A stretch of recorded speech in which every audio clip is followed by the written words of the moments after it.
सेतु बंधन। श्री रघुनाथ जी ने अपने चित्त में विचार किया और अपने पूर्वज महाराज सगर के संबंध से सागर से नाता मानकर यह सोचकर कि सगर पुत्रों द्वारा खोदा गया सागर मेरा सम्मान्य है, कुश बिछाकर प्रार्थना करने बैठ गए। इस प्रकार बैठे उन्हें 3 रात्रि तथा 3 दिन बीत गए, किंतु समुद्र अभिमान में भरा था, उसने कोई ध्यान नहीं दिया।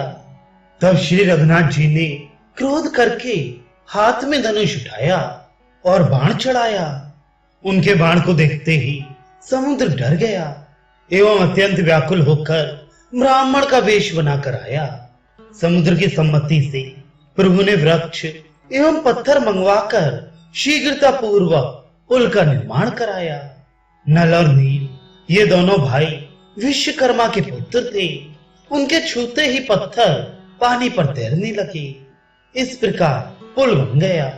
सूरदास जी कहते हैं कि प्रभु ने अपने प्रताप से ही मेरे समस्त कष्टों को दूर कर दिया। कितना आश्चर्य है, वानरगण अचेतन विषम पत्थरों को ला लाकर समुद्र के जल में डालते हैं और वे पर्वत यद्यपि अत्यंत भारी हैं, तब भी सब पत्थर इस प्रकार जल पर तैरते हैं जैसे पत्ते हो। वे स्वयं तो तैरते ही हैं, अपने ऊपर से औरों को भी पार करते ही। बुद्धि की देवी सरस्वती भी ऐसे सेतु का निर्माण नहीं कर सकती थी। वे भी बैठकर श्री राम के प्रताप का ही चिंतन करती हैं कि समुद्र के जिस जल में तिनके पशु और काष्ठ तक लहरों में डूब जाते हैं और अपने साथ दूसरों को भी डुबा देते हैं, उसी समुद्र जल के ऊपर से सब महावीर वानर गर्जना करते हुए जा रहे हैं और उन्हें पार जाने में एक निमेष का विलंब नहीं हो रहा है। देवता लोग विमानों में बैठे श्री रघुनाथ जी के चरणों के इस प्रत्यक्ष प्रताप का गान कर रहे हैं।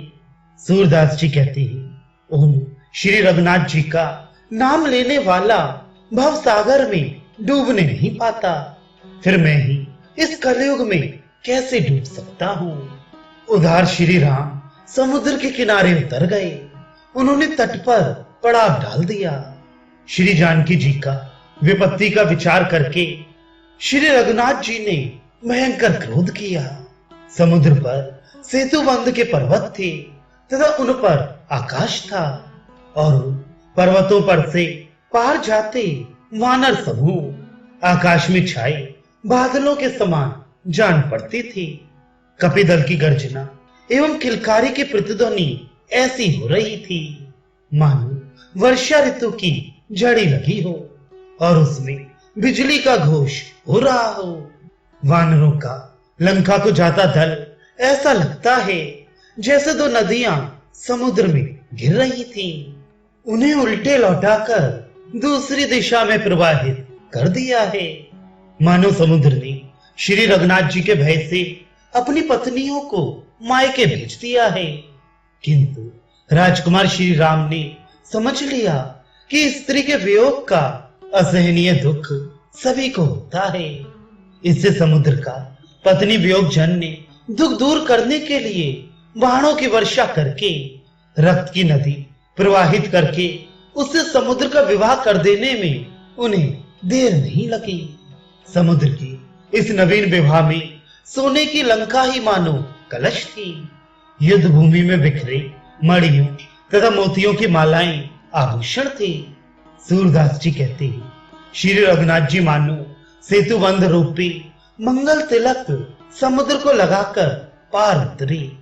बड़े और छोटे दोनों भाई श्री राम लक्ष्मण मनोहर मूर्तिधारी ही अत्यंत बलवान मत्यंगद जैसे रणधीर दोनों भाई दाहिने हाथ में बाण और बाएं हाथ में धनुष लिए रोष में भरे समुद्र के किनारे खड़े शोभित हो रहे हैं।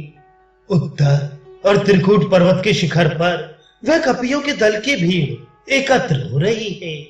इतने पर भी यहाँ ये रावण भोग विलास में लगा है। देखो, इस कारण से रानी मंदोदरी नेत्रों से आंसू बहा रही हैं।